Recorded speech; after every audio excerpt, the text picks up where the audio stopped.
आज एक तारीखी बहस पर बोलने का मौका दिया। मोहतरम जनाब, इस ऐवान के 75 साल के पार्लिमानी सफर की तकमील पर हम बहस कर रहे हैं। मैं सबसे पहले अपनी जानिब से खराज अकीदत पेश करना चाहूँगा मौलाना हिफ्जुर रहमान साहब को, जो पहली और दूसरी पार्लियामेंट के मेंबर थे, मेरे कायद सालार मिल्लत सलाहुद्दीन ओवैसी को, सुलेमान सेठ साहब को और मौलाना बनात वाला साहब को। जनाब मोहतरम, इस ऐवान की नाकामियों का भी जिक्र हमको करना जरूरी है। 75 साल का तारीखी सफर इस ऐवान ने मुकम्मल किया। ये ऐवान एक इमारत नहीं है मेरी नजर में, ये ऐवान इस वतन अजीज का एक दिल है, जो बाहर जो गरीब और मजलूम अवाम की तकलीफ को महसूस करे, इसीलिए मैं इसको दिल कहता हूं। मैं आपके सामने 15 मिसालें पेश करूंगा जहां पर इस ऐवान ने अपनी नाकामी का सबूत पेश किया। एक उस वक्त जब दिल्ली की सड़कों पर सिखों की नस्लकशी की जा रही थी। एक उस वक्त जब 6 दिसंबर को बाबरी मस्जिद की शहादत हुई। आ रहा हूं भागलपुर, जिसमें रेशम के कारोबार को खत्म किया गया, मुसलमानों को दफना दिया और वहां पर फूल गोभी उगना शुरू हो गई।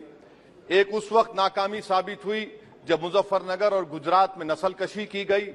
एक उस वक्त सर जब हम देखते हैं कि मुंबई की सड़कों पर इंसानियत का नंगा नाच हुआ। एक उस वक्त जब इस ऐवान में टाडा पोटा का काला कानून बनाया गया, यूएपीए का कानून बनाया गया, आफ्सपा का कानून बनाया गया, जिसको 1 साल के लिए बनाया गया था। 58 में हम 2023 में आ गए। एक उस वक्त नाकामी साबित हुई जनाब, जब हम देख रहे हैं कि आज ये जो दिल है, भारत का दिल है, हिंदुस्तान का, इंडिया का दिल है, आज गरीबों में, मजलूमों में, मुसलमानों में, कश्मीर की अवाम में, दलितों में, आदिवासियों में इस ऐवान की मोहब्बत और एतमाद खत्म हो रहा है, कम हो रहा है। इसीलिए जनता सड़कों पर आकर एहतजाज कर रही है, क्योंकि उनको लग रहा है कि ये इमारत बन चुकी है, हमारा दिल नहीं है। चाहे CAA का प्रोटेस्ट हो, चाहे किसानों का प्रोटेस्ट हो, चाहे शेड्यूल कास्ट के रिजर्वेशन का मसला हो। इसीलिए मैं आपके जरिए हम तमाम को मुतनब्बे करना चाह रहा हूं कि अगर हम रोडों पर इंसाफ करना जनता को अलाउ करेंगे, इस ऐवान को दिल नहीं रखेंगे, तो याद रखिए ये हमारी पार्लियामानी जमहूरियत के लिए बड़ा नुकसानदेह साबित होगा। और नुकसानदेह इसलिए भी होगा कि क्या हमको अपने ख्वाब गफलत से, अपनी जिम्मेदारियों से निभाने के लिए क्या भगत सिंह को आके बैठना पड़ेगा ऊपर कि देखो तुमने 75 साल में कैसा कानून बनाया और किसको कहां तक पहुंचा दिया। स्पीकर जनाब, इसीलिए मैं कह रहा हूं कि हम तमाम को अपनी जिम्मेदारियों को निभाना पड़ेगा। ये इमारतें ईंट से बनी हुई जरूर हैं, मगर ये इस इमारत में दिल है। इस इमारत को दिल के तौर पर बरकरार रखना पड़ेगा। स्पीकर सर, एक और मिसाल दे रहा हूं जहां पर इस ऐवान की नाकामी है। सर, अब तक लोकसभा के कितने 899 मेंबर कामयाब हुए।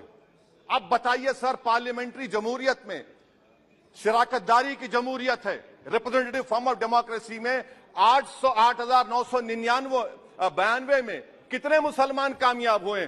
कितने सर? 520, जबकि 1070 को इस ऐवान का मेंबर होना चाहिए था। कितना डिप्रीविएशन है सर?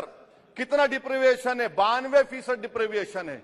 इस मौजूदा पार्लियामेंट में स्पीकर साहब सिर्फ 26 हैं, 14% मुसलमान और सिर्फ 4.8 उनका रिप्रेजेंटेशन है। बताइए, हम वोट डालने वाले बन गए, वोट लेने वाले नहीं बने। या तो हकीकत यह है कि आप वोट डालना नहीं चाहते उनको, आप सबको वोट डालेंगे, मगर जहां पर मुसलमान आएगा वो कामयाब नहीं होगा। बताइए, जब दिल में एक 14% आबादी की नुमाइंदगी नहीं होगी तो आप क्या फैसले करेंगे? क्या इस ऐवान को हम कहेंगे कि ये रिप्रेजेंटेटिव फॉर्म ऑफ डेमोक्रेसी है? स्पीकर साहब, मैं आपको एक और मिसाल देना चाह रहा हूं। बाबा साहिब अम्बेडकर ने सही कहा था, अंग्रेज उस जमाने में पार्लियामेंट बुलाते थे टैक्स बढ़ाने के लिए। हम उसी रास्ते पर जा रहे हैं, हम तो बाबा साहब अम्बेडकर को हमने सच साबित कर दिया। स्पीकर सर, आखिरी में मैं आपको बताना चाहूंगा कि आज आप देखिए कि चाणक्य ने क्या कहा था। चाणक्य ने सही कहा था। चाणक्य ने सही कहा था कि जब राज चलाने वाले व्यापारी हो जाएंगे तो उस राज के लोग भिखारी हो जाएंगे। आज ये वक्त आ चुका है सर, आज ये वक्त आ चुका है कि क्या first pass the post system इस देश के लिए सही है, या फिर हम प्रोपोर्शनल फॉर्म ऑफ रिप्रेजेंटेशन को फॉलो करेंगे। First pass the post system, जिसके पास एक मजहब का वोट होगा, जिसके पास दौलत होगी, वही इस ऐवान में आ रहा है। इसीलिए हम कह रहे हैं कि आप इस जमहूरियत की नाक कहीं ये जमहूरियत कमजोर ना हो जाए। मुझे इस बात का डर है सर। आखिर में मैं खत्म करने से पहले एक बहुत बड़े शायर ने कहा था, उस पर खत्म करना चाहूंगा कि अभी चिरागे सरे राह को कुछ खबर ही नहीं, अभी चिरागे सरे राह को कुछ खबर ही नहीं, अभी गिरानिए शब में कमी नहीं आई, अभी गिरानिए शब में कमी नहीं आई, निजात दीदे दिल की घड़ी नहीं आई, चले चलो कि मंजिल अभी नहीं आई। स्पीकर साहब, आखिर में याद रखिए एक बात को मैं सबसे कह रहा हूं कि पिच बदलने से गेम नहीं बदलता, गेम को बदलना पड़ेगा। आप पिच बदल रहे हैं, वरना याद रखिए जब तक हम अपने जमहूरी उसूलों पर, रूल ऑफ लॉ पर, संविधान पर अटूट अमल नहीं करेंगे, वरना याद रखिए कहीं नई इमारत भी हिटलर की राइक्सटैग की इमारत ना साबित हो जाए। बहुत बहुत शुक्रिया सर।